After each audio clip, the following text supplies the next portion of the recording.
దేవాలయం లాంటి ఆంధ్ర విశ్వవిద్యాలయాన్ని ఫక్తు రాజకీయ కేంద్రంగా మార్చి భ్రష్టు పట్టించారని మాజీ వైస్ ఛాన్సలర్ పీవీజీడి ప్రసాద్ రెడ్డిపై కూటమి ప్రజాప్రతినిధులు ధ్వజమెత్తారు. ఆంధ్ర యూనివర్సిటీకి వెళ్లిన ఎంపీ సీఎం రమేష్, ఎమ్మెల్యేలు Ganta, Vamsi, Velagapudi Andhra varsity administrative building వద్ద విద్యార్థి సంఘ నేతలు హడావుడి. తాళాలు వేసిన గేట్లను బలవంతంగా ఓపెన్ చేయించిన విద్యార్థి సంఘ నాయకులు అనంతరం సంయుక్తంగా మీడియాతో మాట్లాడారు. విచారణ చేసి శిక్షించాలని గవర్నర్కు విజ్ఞప్తి చేశారు. రాజీనామా చేసినంత మాత్రాన ప్రసాద్ రెడ్డితో పాటు ఆయన భాగస్వాములను వదిలేది లేదని హెచ్చరించారు. ఇప్పుడు టెంపరీ చేసుకున్న ఉద్యోగస్తులు కూడా చాలా బాధపడుతున్నాము, మమ్మల్ని ప్రశ్నించినందుకు మమ్మల్ని తీసేశారని అన్నట్టుగా మాట్లాడుతూ ఉన్నారు. అసలు వాళ్ళకి ఏం జరిగిందో ఆయన వల్ల ఏంటో మనకు అనుకున్నాం. సార్ నమస్తే అండి, చెప్పండి. పేరండి? మంగరాజ్ అండి. ఏంటి అసలు మీ ప్రాబ్లం ఏంటి? అంటే వీసీ గారి మీద ఇప్పుడు ఎంత ఇదిగా మీరు అందరి కోసం దొదివేస్తూ ఉన్నారు.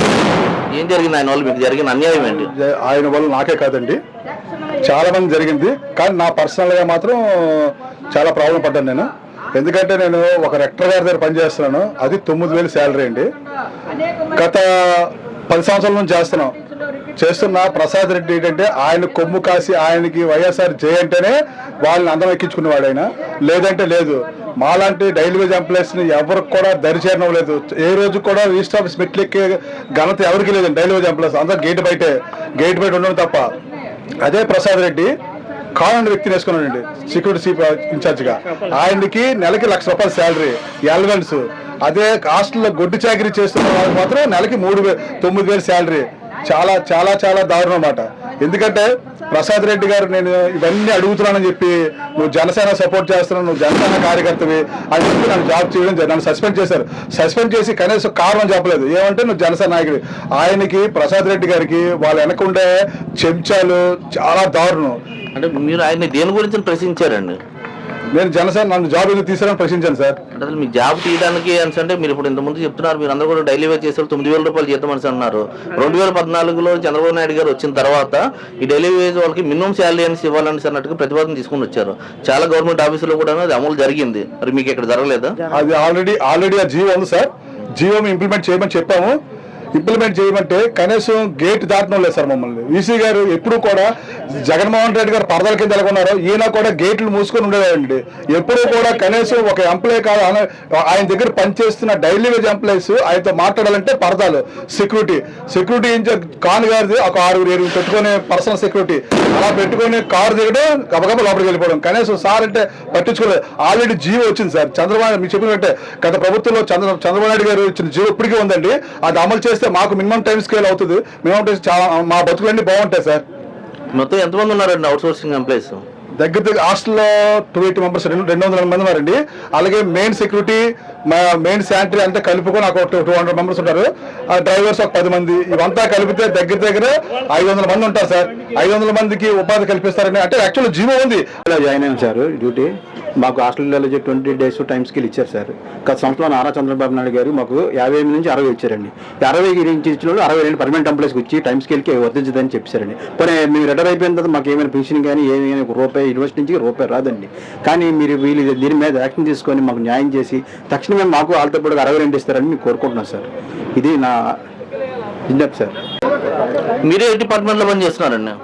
అందరికి నమస్కారం అండి. నా పేరు నీల ప్రవాజ్ కుమార్, ఆర్ఆస్ హాస్టల్ డిపార్ట్మెంట్ అండి. అది మేము 2009-2008 నుంచి కూడా హాస్టల్లో డైలీ వేజ్లో పనిచేస్తున్నాం. గత ప్రభుత్వాల్లో అందరూ కూడా తగు న్యాయం జరిగింది. 28 days చేశారు, టైం స్కిల్ చేశారు. గత ప్రభుత్వంలో ఉన్నప్పుడు ఇక్కడికి ఈ యూనివర్సిటీకి వీసారెడ్డి గారు వచ్చిన తర్వాత ఒకటే అన్నారు, ఏమంటే మీరు మా ప్రభుత్వం వచ్చిన తర్వాత మీ అందరికీ 28 days కాదు డైరెక్ట్ టైం స్కేల్ చేస్తానని చెప్పి ఆ రోజు మాట్లాడిన పెద్ద మనిషి ఆయన గెలిచిన తర్వాత యూనివర్సిటీ మొహం చూడలేదు. మాకు న్యాయం చేయమని కూడా కనీసం మాకు గుమ్మం కూడా రానివ్వలేదండి. నెక్స్ట్ ఏమో మీరు వీసీ దగ్గరికి వెళ్దామంటే ఆ వీసీ గారు కూడా మాకు గుమ్మం దాడకుండా ఆయన ప్రైవేట్ సెక్యూరిటీ రిటైర్ అయిన వ్యక్తిని యూనివర్సిటీ తీసుకొచ్చి ఒక యూనివర్సిటీకి చట్టవిరుద్ధ నియామకాలతో ఒక చీఫ్ సెక్యూరిటీని ఆయనకి పోస్టింగ్ ఇచ్చి ఆయనకి నెలకి ₹1,00,000 జీతము, వాళ్ళ తరపున ఉన్న వాళ్ళ మనుషుల్ని నెలకి 30,000 ఇచ్చారు.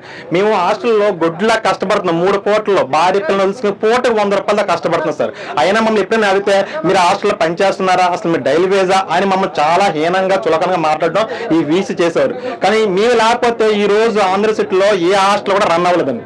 హాస్టల్ రన్ అవుతుంది డైలీ వేజ్లు బట్టి అని చెప్తున్నాం. అది కాక ఈ వాళ్ళ తరపున ఉన్న చీపాట్లు కూడా చాలా హాస్టల్లో ఉన్నారు. వాళ్ళ మనుషుల్ని వేసుకుని వాళ్ళ తరపున ఎవరైతున్నారో వాళ్ళకే ఇంప్లిమెంట్ చేశారు తప్ప మీరు ఏదైనా అడిగితే నువ్వు చేస్తున్నావా అక్కడికి 10 రోజులు ఆపే, అది చేస్తున్నా మారుతున్నా చూస్తున్నా అడిగి ఆపి. మాకు చూస్తే దసరాకి సెలవులు 11 సెలవులు ఇస్తే తప్ప మాకు సంవత్సరం 300 రోజులు మాకు ఏ రోజు కూడా కూలీ లేదండి. మాకు ఇచ్చింది పూటకు 100 రూపాయలు జీతం. పైగా వచ్చిన చీపార్లు కూడా ఎవరైతే వాళ్ళు తొత్తులుగా ప్రవర్తిస్తున్నారో వాళ్ళకే ఎంకరేజ్మెంట్ చేస్తున్నారు. అదొకటి. వాళ్ళు ఈ వీసీ అనేది మాకు హాస్టల్ డెలివరీ అని చెప్పేసి గతంలో మా ఉన్నప్పుడు రీసెంట్ డెలివరీకి వేసుకుని వాళ్ళ తరపున వ్యక్తుల్ని ఎన్నుకొని వాళ్ళ డిపార్ట్మెంట్లు పెట్టుకుని ఒక్కొక్కరికి 23,000 రూపాయలు జీతాలు ఇచ్చారండి. యాజ్ అ జీవో పక్కన చూస్తే ఒక వ్యక్తి రీసెంట్ డెలివరీ పనిచేస్తే 1,000 రోజులు పనిచేస్తే పర్మిట్ చేయాలని చెప్పి సుప్రీంకోర్టు ఆర్డర్ ఉంది. కానీ మేము 9 సంవత్సరాలు 10 సంవత్సరాలు చేసినా కనీసం మాకు జీతం కూడా పెంచట్లేదు. అడిగితే సుప్రీంకోర్టు ఆర్డర్ ఉంది అంటున్నారు కదా, మరి కోర్టుకి వెళ్ళాలి కదా మీరు. గతంలో జిఎస్ఎన్ రాజు గారు కూడా 15 మంది 20 మందికి స్టాఫ్ ఆర్డర్లు ఇస్తే వాళ్ళు ఎలాగ చేస్తారు, కోర్టు నుంచి వాళ్ళు తీసేయడం జరిగింది సార్. ఆ యొక్క తీసేస్తారని మేము ఏదో కూలి పని చేసుకుని సంవత్సరాలు చేస్తాం, మాకు ఏదో న్యాయం జరుగుతుందని మేము భయపడిపోయి మాకు ఎక్కడ చేస్తారని చెప్పేసి మేము వెళ్ళడం మానేసింది తప్ప మాకైతే అన్యాయం జరిగింది సార్. ఇక్కడ సమాన వేతనం కూడా ఇవ్వలేదండి. అయితే ఈ రోజు మేము 2009 నుంచి చేస్తాం. 2008 వరకు ఇచ్చారు పోస్టులు. 2009 నుంచి కూడా మేము చేస్తున్నాం. ఈ రోజు భార్య పిల్లలు పోషించుకోవాలంటే ఇప్పుడు మా పాప ఇప్పుడు డిగ్రీ చదువుతుందండి. ఇచ్చిన 9,000 ఏ విధంగా ఇంటి అయితే 4,000 కట్టుకోవాలి, రేషన్ 3,000 అయిపోతుంది. ఏం తింటాం, ఏం చేస్తాం? ఆడపిల్లని బయటకు పంపిస్తే లేనిపోని బాధలు. ఎందుకంటే మేము మగవాళ్ళుగా రోడ్ల మీద మేము తిరుగుతున్నాం కాబట్టి మేము చూస్తున్నాం. అటువంటి సిచ్యువేషన్ మా ఇంట్లో ఎదురవుతుంది. బయట కక్కలేక మింగలేక అనేది మా జీవితాలు ఏంటంటే అలా ఉన్నాయండి. దయచేసి ప్రతి ఒక్కరికి కూడా మంచి భవిష్యత్తు, మాకు భవిష్యత్తు ఉంటే ఆటోమేటిక్గా మా పిల్లలకి మంచి భవిష్యత్తు ఉంటుందని మేము ప్రతిరోజు ఎదురు చూస్తున్నామండి. ఏదో ఒక మంచి రోజు రాదా ప్రభుత్వం మారితే అంటే ఇదే మెట్ల మీద ఇది విజయసాయి రెడ్డి గారు వచ్చి మన ప్రభుత్వం వచ్చిన 6 నెలల్లోనే మీకు అందరికీ న్యాయం చేస్తామని చెప్పేసి మాట ఇచ్చిన వ్యక్తి ప్రజా దర్బార్ పెట్టి లేదండి. ఇంకా 28 డేస్ లేదు, ఏది లేదు. పర్మనెంట్ టైం స్కేల్ తప్ప ఇంకా ఏమీ లేవు యూనివర్సిటీలోనే. మీరు ఎన్నడూ చూడరు, అలాగ ఉంటుంది యూనివర్సిటీ పరిస్థితి అన్నారు. ఈ రోజు లోపలికి అడుగెట్టకుండా అయిపోయిందండి. యూనివర్సిటీ ఎంప్లాయ్ డైలీ వేజ్ కానీ, ఎన్ఎంఆర్ కానీ, 28 డేస్ టైం స్కేల్ కానీ పర్మనెంట్ ఎంప్లాయీస్ భయపడుతున్నారండి. భయపడ్డారు. వాళ్ళకి అందరికి కూడా మంచి విముక్తి కలిగింది ఇందులో. నెక్స్ట్ ఏ వీసీ గారు వచ్చినా దయచేసి ఇప్పుడున్న అన్ని డిపార్ట్మెంట్లో ప్రిన్సిపల్స్ ని దయచేసి మార్చండి. అలాగే హాస్టల్లో ఉన్న చీఫ్ వాళ్ళందరినీ మార్చండి. వీళ్ళంతా కూడా మన ప్రసాద్ రెడ్డి గారి తాలూకు వలసలే. ప్రతి డిపార్ట్మెంట్ లో కూడా మెయిన్ సెక్షన్ అంతా ప్రసాద్ రెడ్డి తాలూకులే. ఇక్కడ ఏం చేసినా ప్రతిది కూడా ఆయనకి వెళ్తుంది.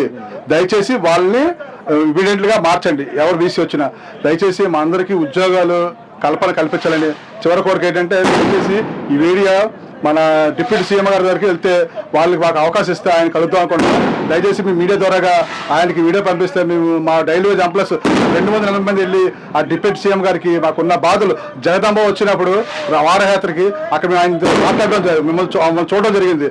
ఆ రోజు కూడా ఫస్ట్ పాయింట్ ఈ ప్రసాద్ రెడ్డి గారి కోసం మాట్లాడడం జరిగింది. సార్ ఇక్కడ చాలా అవతాకులు ఉన్నాయి సార్, మీరు వస్తే మేము పర్సనల్గా మిమ్మల్ని కలుస్తాం సార్. ఆల్రెడీ మీకు ఒక లెటర్ పంపిద్దాం అనుకుంటున్నాం. మీరు మాకు అవకాశం ఇస్తే మీ దగ్గరికి వస్తాం. మా డైలీ వేజ్ ఎంప్లాయీస్ ఈ ఆంధ్ర సిటీలో ఏమేమి జరుగుతుంది, ఏం జరుగుతుందో, మన ఈ కాన్ సెక్యూరిటీ అతను ఎంత బుక్ అయ్యాడో మొత్తం టోటల్ గా ట్రాన్స్పోర్ట్ డిపార్ట్మెంట్ లో ఏమేమి జరుగుతుందో మొత్తం మేము చెప్పడానికి రెడీగా ఉన్నాం సార్. కెమెరా విశ్లేషణతో సతీష్ నాయుడు, VST న్యూస్. నిరంతర సంచలన వార్తా సమాచారం కోసం వీక్షిస్తూనే ఉండండి మా VST news. Please subscribe our channel VST news.